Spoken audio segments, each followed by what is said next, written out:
Бүгін мен Қабдеш Жұмаділовтің «Аққуда атпас болар» шығармасы туралы айта кетемін. Қазақ әдебиетінің тарихында тарихи тақырыпқа қалам тербеп, ұлттың басынан өткен қасіреттер мен күрделі кезеңдерді көркем проза арқылы бейнелеген жазушылар көп емес. Солардың ішінде Қабдеш Жұмаділовтің орны ерекше. Оның шығармалары ұлттық тарих пен жадыны сақтау, отаршылдық пен тоталитарлық саясаттың зардаптарын ашып көрсету міндетін атқарады. «Аққуда атпас болар» атты кітабына енген хикаяттар мен әңгімелердің ішінде аттас повестер ерекше көзге түседі. Бұл шығармада қазақ халқының 20 ғасырдың алғашқы жартысындағы ең ауыр кезеңдерінің бірі ашаршылық, кәмпеске, репрессия жылдары, сондай-ақ сол заманның рухани қасіреті суреттеледі. Повестің негізгі өзегінде Шыңғыстау баурайында жалғыз өмір сүріп жатқан шәкәрім қажының бейнесі.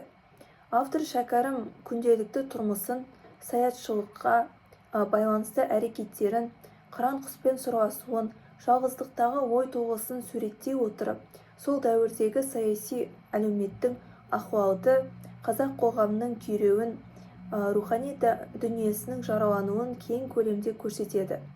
Сондықтан бұл шығарманы нақты бір адамның өмірі жайлы шығарма деп ғана қою жеткіліксіз. Ол тұтас бір дәуірдің философиялық тарихи көркем шежіресі. Повестің алғашқы беттерінен-ақ оқырман шәкәрімнің Саятқорадағы тыныс тіршілігімен танысады. Шақпақтың күнге бетіне салынған шағын үйде ақын жалғыз тұрады. Қасында тек қарагер аты мен қарашегір атты қыран бүркіті ғана бар.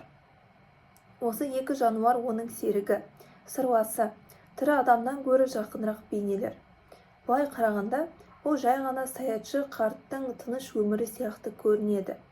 Алайда автор оның әрбір әрекетінің, әрбір қимылының астына заманның ауыр салмағын, ел басына түскен қайғыны, рухани қысымды жасырып отырады.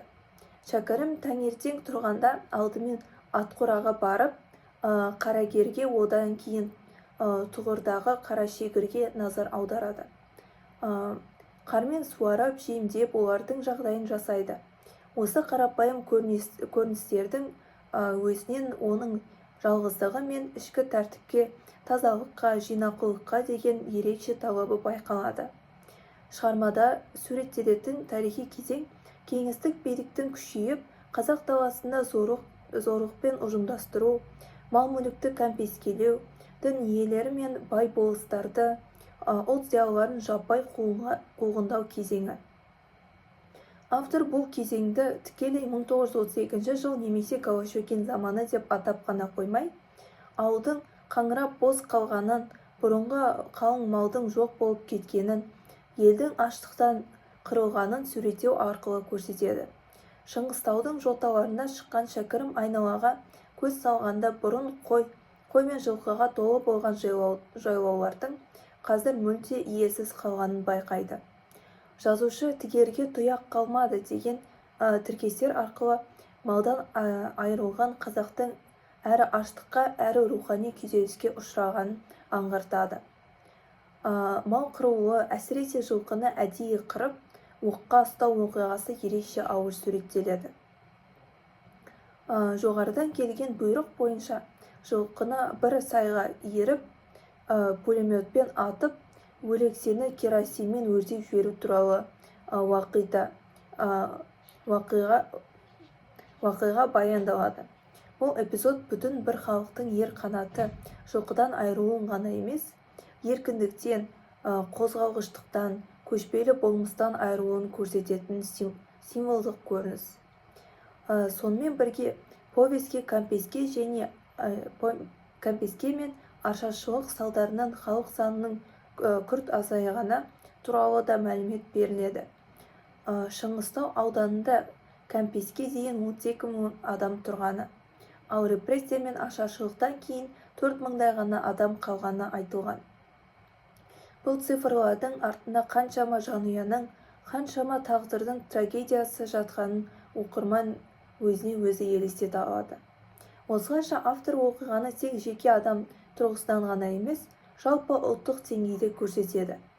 Шығарманың басты идеяларының бірі ол ұлттық рух пен ар-ожданның дін мен иманның маңызын көрсету болды. Повестің басында берілген эпиграфтардың өзі осыны аңғартады. Олардың бірінде аққуды атқан адам көп ұзамай ажал құшады. Ақындарды атқан өкіметтің де өмірі ұзаққа бармайды деген сөздер келтіріледі. Мұнда аққу киелі құс қана емес, жалпы тазалықтың, сұлулықтың, ар-ұяттың бейнесі. Ал ақынды ату халықтың ар-ожданын ату. Жазушы тоталитарлық билік, ақынды, ойшылды, дін иесін, ұлт жетекшісін жою арқылы түптеп келгенде өз өмірін қысқартып жатқанын меңзейді. Бұл ой шығарма бойында әртүрлі көріністер арқылы қайталанып, күшейіп отырады. Повестегі басты образ ол шәкәрім қажы. Ол тек тарихи тұлға ретінде емес, көркем кейіпкер ретінде кеңінен ашылады. Оның өмірі отбасылық қайғы қасіретке, қоғамдағы зорлық-зомбылыққа, әділетсіздікке толы. Балалардың түрмеде аштан өлгені, ұлдарының айдалғаны, Абай әулетінің де қуғын сүргінге ұшырағаны, Ахаттың 5 жылға сотталғаны туралы мәліметтер беріледі. Шәкәрім осының бәрін басынан өткере отырып, дүниеден түңіліп кетпей, керісінше, жалғыздықты, ойлануды, өзін-өзі қамшылауды таңдайды. Оның саят қорада жалғыз өмір сүруі, отбасынан, қоғамнан қашу емес, адамзаттың жағдайы жайлы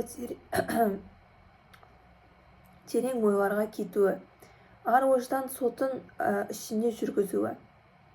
Шәкәрімнің ішкі әлемін ашатын ең әсерлі эпизодтардың бірі оның қара шегірмен қоштасуы. Қыран бүркіт талай жыл бойы иесінің серігі, аңшылықта қанжығасын майлаған сенімді серігі болып келген. Автор бүркіттің томағасын шешкендегі сәтті өте әсерлі суреттейді. Қарапайым, жуас отырған құс томаға алынған кезде бір шоқ лаулаған отқа айналғандай. Жанары жанып, аспанға ұшуға асығып кетеді. Шәкәрім оның аяқ-бауын шешіп, азаттыққа қоя бере тұрып, өзімде жоқ азаттықты мен саған сыйладым деген мазмұнда ой толғайды. Бұл сөз шығармадағы ең терең философиялық түйінділердің бірі.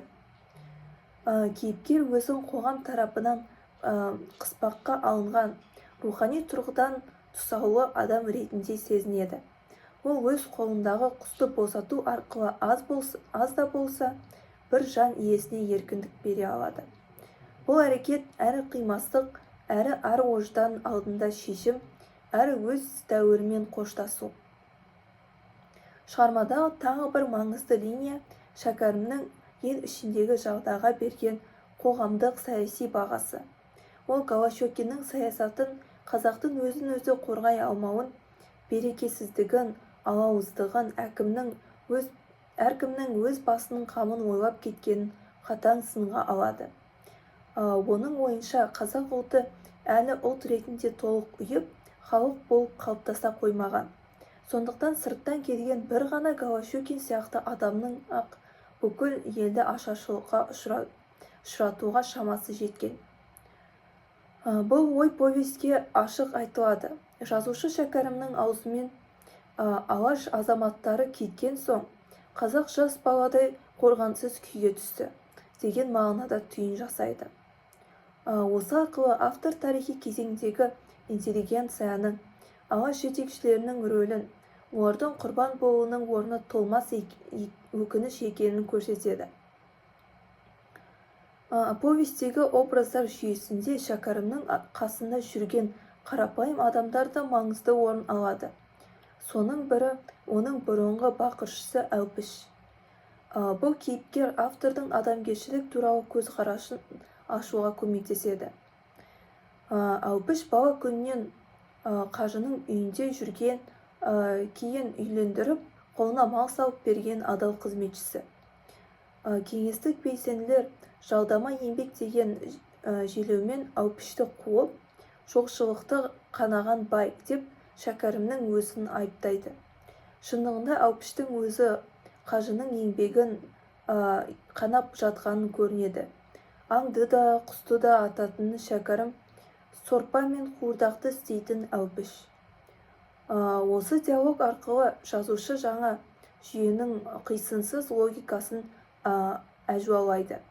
Алпыш ауылға қайтарылғанымен, уақыт өте келе қарауылдағы қасапханадан ет алып, ара-тұра Саятқораға келіп, қажыны жасырын түрде тамақтандырып тұрады.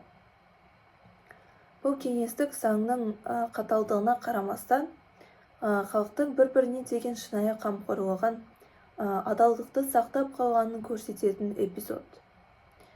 Шығармада Қара Керей, Сыбан нағашылар, Ақберді мен Жақып сияқты кейіпкерлер де көрінеді. Олар да бүркіт салып, тауға шығып, бір жағынан саятшылық құрып, бір жағынан белсенділердің бой тасалап жүрген адамдар ретінде сипатталады. Бұл кейіпкерлердің әңгімелері арқылы автор Аягөз, Арқат, Құндызды сияқты өңірлердегі жағдайды, Сыбан ішінде болып жатқан кәмпеске рулар арасындағы алауыздық, белсенділердің теңсіздігін пайдаланып, ауқаттылар мен беделді әулеттің жойуын көрсетеді. Осы арқылы жазушы бір ғана тобықты немесе Шыңғыстау емес, бүкіл Шығыс Қазақстан аймағының, жалпы қазақ даласының трагедиясын толыққанды суреттейді. Повесте көрсетілген салт дәстүрлер де Қазақстан тарихының мәдени қырын тануға көмектеседі. Алдымен саятшылық дәстүрін айтуға болады. Бүркітті баптау, оған бөпем деп еркелеп сөйлеу, жем берудің, қанат құйрығын сипаудың өзіндік әдебі бар екені суреттеледі. Саятқораның өзі қарапайым лашық емес.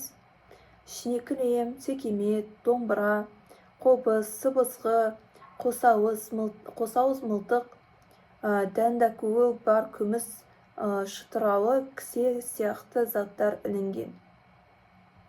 Киіз үй мен орысша пештің элементтері араласқан ерекше кеңістік ретінде беріледі. Үйдің ішінде ошақ, шойын плитка, можаның қазақы дәстүрден өзгеше тартылуы қазақтың отырықшы тұрмыс элементтерін де қабылдай бастағанын көрсетеді. Сонымен қатар шай ішу рәсімі, қонақ күту, ет асу, қуырдақ қуыру сияқты тұрмыстық көріністер кеңінен суреттеледі.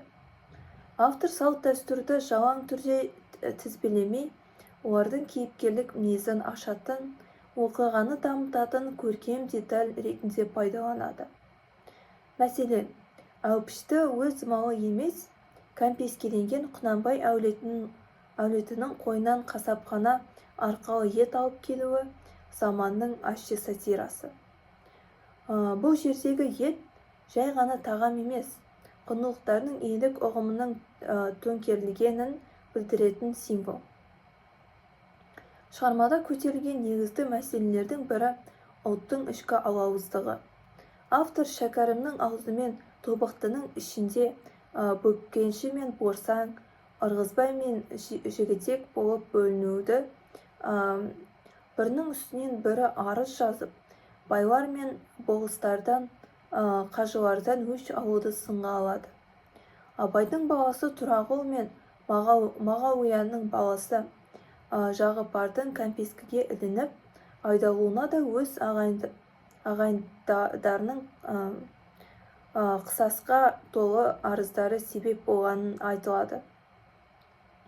Сол сияқты Сыбан ішіндегі асыранды балалардың өздерін асыраған әулетке қарсы шығуын, Нарынбай бидің бір кездері жетім жесірлерді бауырына басып, өз атына жаздырғанмен, кейін солардың ұрпағы кірме екендігін ұмытып, өзінен қарсы жау болып шыққаны сүреңсіз суреттеледі. Мұның бәрі қазақтың ішінен шыққан сатқындықтың, берекесіздіктің салдары қандай болатынын көрсететін мысал. Автордың ең өткір сын айтатын кейіпкерлерінің бірі аудандық КПУ-дың басшысы Абзал Қарасартов. Ол бойы аласа, бірақ өзін жоғары ұстайтын, тоқ ішегі қысқа, орда жық, сөз тыңдамайтын, елдің мұң-мұқтажына құлақ аспайтын адам ретінде суреттеледі. Оның сыртқы бейнесі сіріңке сияқты қара бадырақ көз, беліне тоқпақ жіліктей ауыр пистолет асынған. Қарасартовтың басты күші заң мен қару. Оған қарсы тұрарлық сөзін өткізе алатын азаматтар дар кезінде жойылған. Шәкәрімнің Қарасартовпен кездесу эпизодында ақынның ішкі наразылығы мен қайғысы айқын сезіледі. КПУ бастығы оны кедейдің сөзін сөйлейтін қажыма десе, байлардың сойылын соғып жүрген контр екенсің деп бірден айыптайды. Осы жерде билік өкілі мен халықтың ар-ожданы саналатын тұлғалардың арасында қақтығыс анық көрінеді. Оқырман ретінде мені бұл шығарма ең көп толқытқан нәрсе ол Шәкәрімнің қайғыға толы, бірақ сабырлы, тәубешіл қалпы.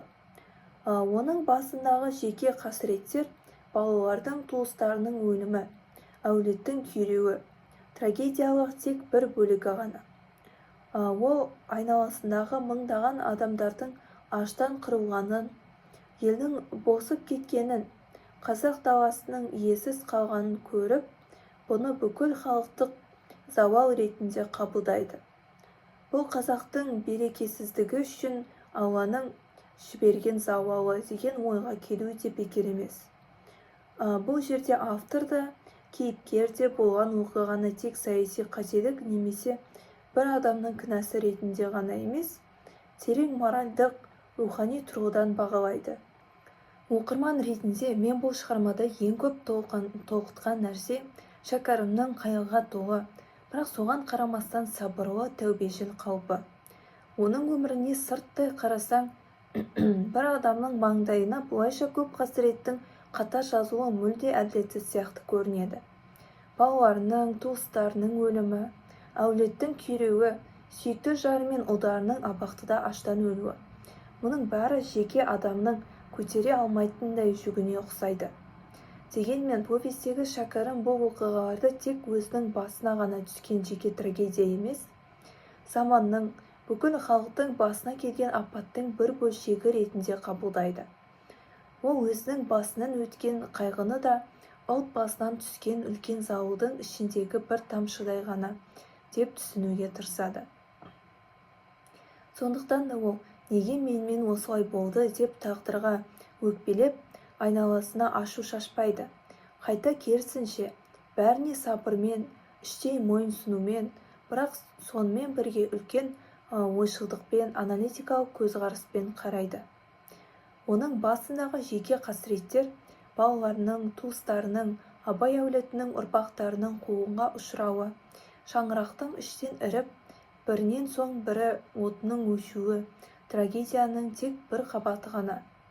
Одан бөлек Шәкәрім айналасындағы мыңдаған адамдардың аштықтан қырылғанын, ауылдардың босып кеткенін, мал мен жайлаудан түгін қалмағанын, қазақ даласының иесіз қалғанын көзімен көріп отыр. Бұрын малға толы болған Шыңғыстау баурайы қаңырап бос тұр. Малдың орнында жел ұлып, адамдардың орнында жалғыз саятшылардың ізі ғана қалғандай. Осы көріністерді көргенде, ол менің басымдағы қайғы ғана емес, бұл бүкіл халыққа түскен ортақ зауал деген ойға келеді. Бұл қазақтың берекесіздігі, алауыздығы, ішкі бірлігінің жоқтығы үшін Алланың жіберген зауалы деген тұжырымға келуі де бекер емес. Ол бұл ойды жұбатушы сөз ретінде емес, ащы да болса шындықты мойындау ретінде айтады. Яғни ол болған оқиғаны тек кеңестік биліктің саяси қателігі немесе бір ғана басшының қаталдығы деп түсіндірудің астынады.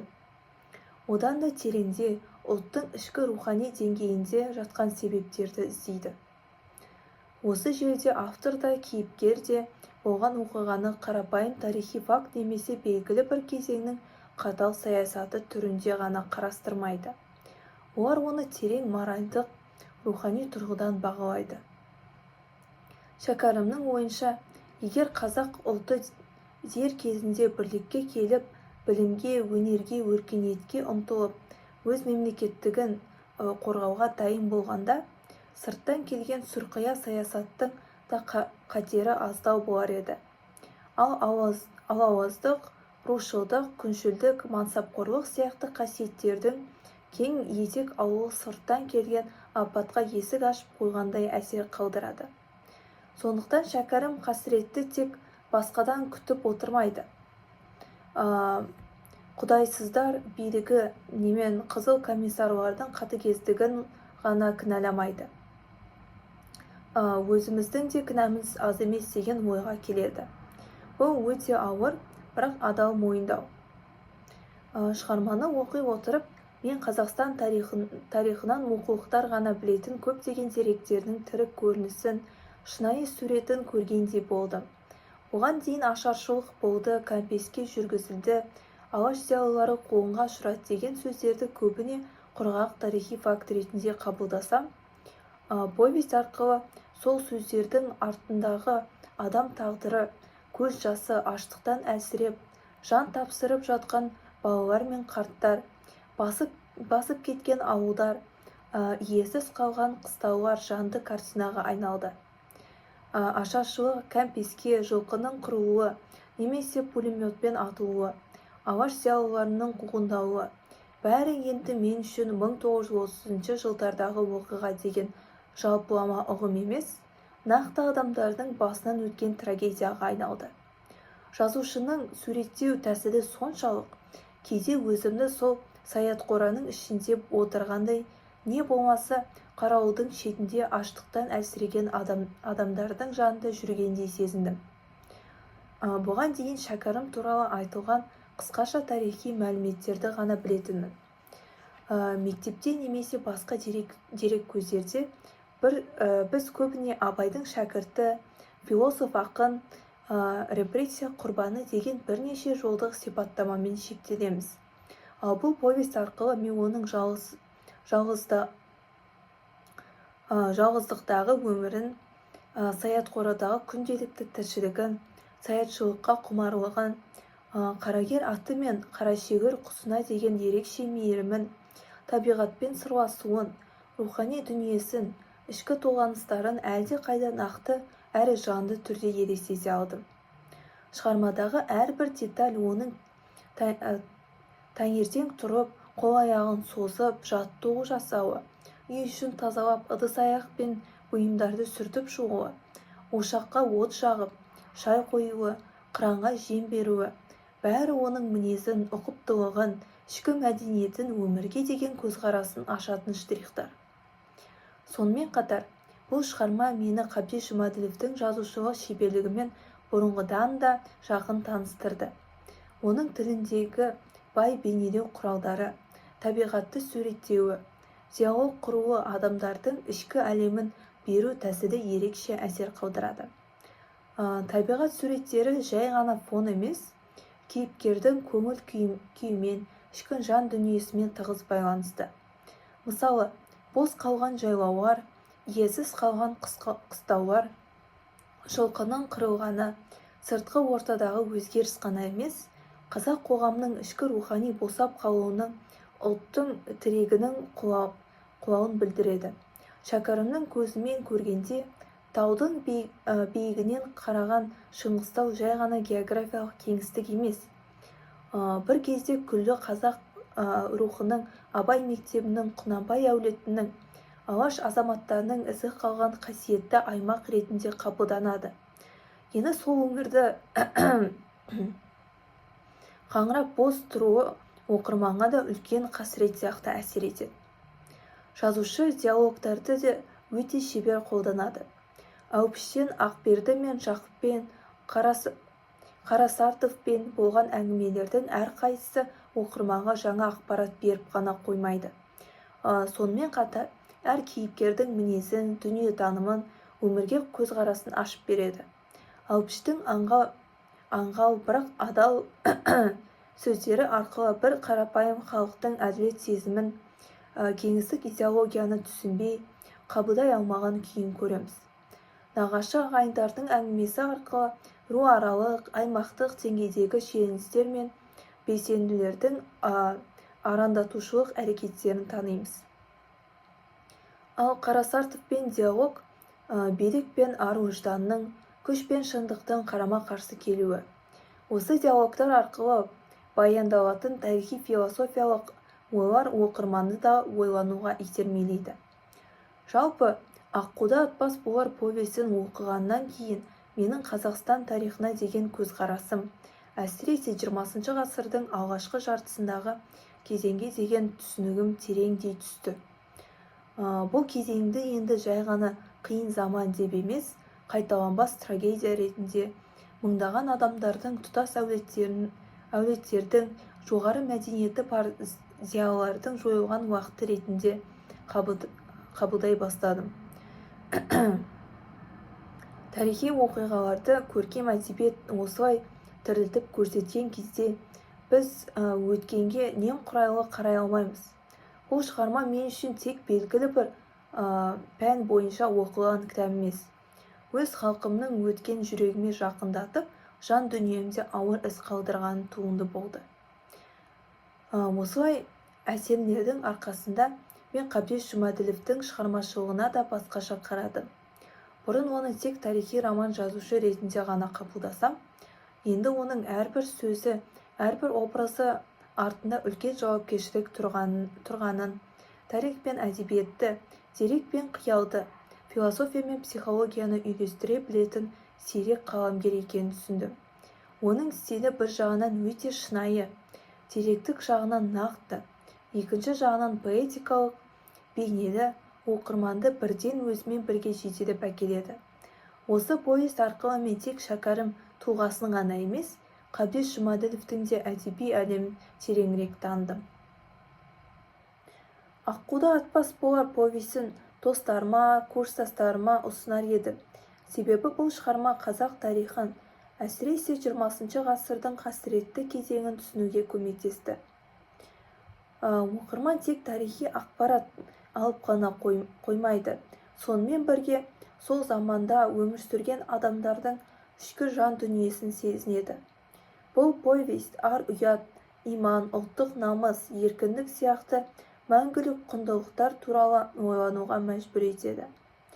Бүгінгі күні де қоғамда әділетсіздік, сатқындық, рухани дағдарыс мәселелері кездеспей қоймайды. Шәкәрімнің бейнесі арқылы автор осы проблеманың түп тамырына үңілуге шақырады. Қабдеш Жұмаділов ол қазақ әдебиетіндегі тарихи романдардың мектебінің көрнекті өкілі. Ол соңғы көш, тағдыр, дарабоз сияқты шығармаларында да қазақ халқының түрлі тарихи кезеңдерін тағдырын, Қытай мен Қазақстандағы қазақтардың көш-қоңын, саяси қуғын-сүргінді, отарлық саясаттың салдарынан кеңінен суреттеген. Аққуда атпас болар кітабы да осы бағыттағы ізденістердің жалғасы ретінде қалыптастыруға лайық. Жазушының басты ерекшелігі тарихи деректі құрғақ баяндап қана қоймай, оны адам тағдырымен, психологиясымен, ұлттық мінезбен сабақтастырып, терең көркемдік деңгейге көтеруі. Қорытындылай келе, Аққуда атпас болар повесі Қазақстан тарихының ең бір күрделі, қасіретті кезеңін көркем тілмен суреттеген маңызды шығарма. Ол арқылы біз кеңестік тоталитарлық жүйенің қазақ халқына қандай зардап әкелгенін, ұлт зиялыларының не үшін жойылғанын, қарапайым халықтың қалай қырылғанын, сондай-ақ сол дәуірде өмір сүрген тұлғалардың қайсарлығын, сабырлығын, иманын терең сезіне аламыз. Шәкәрімнің қара шегірді азат етуі адам рухының соңғы еркіндікке ұмтылуының көрінісі. Ал повестің атауындағы аққу киені тазалықты, ақын мен өнерді, руханиятты білдіретін символ. Аққуда атпау қасиетті, киелі дүниені аялау деген сөз. Осы тұрғыдан алғанда, қабдеш жұмаділовтің бұл шығармасы тек өткенді еске алу емес, бүгінгі және болашақ ұрпаққа арналған ескерту, рухани өсиет іспетті. Назарларыңызға рахмет.